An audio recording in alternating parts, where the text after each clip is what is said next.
الكنزة صارت عتيقة، أعطينا شيء فقير. الغطا صار عتيق، أعطينا شيء فقير. القصب صار عتيق، أعطينا شيء فقير.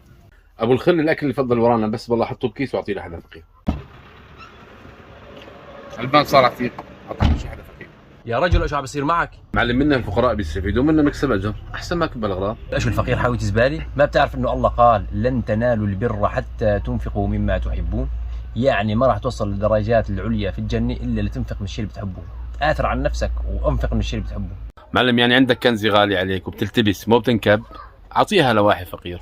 جبت أكل وبتعرف راح يزيد منه، تشيل من راس الكوم وبعات لحدا فقير، مو لحتى تخلص أكل وتجلبس فيه وتأجر فيه وبتعرف ينكب. الشيء للكب للكب، والشيء اللي انت بتحبه ولو كان مستعمل بدك تعطيه للفقير، انت بتحبه اعطيه للفقير. فهذا القصد يا جماعة. أما بالنسبة للسيارات ما في حرج معلم، شو ما حتى كان. لو كنت ملغبص فيها ما في مشكلة، مستقبلا معلم.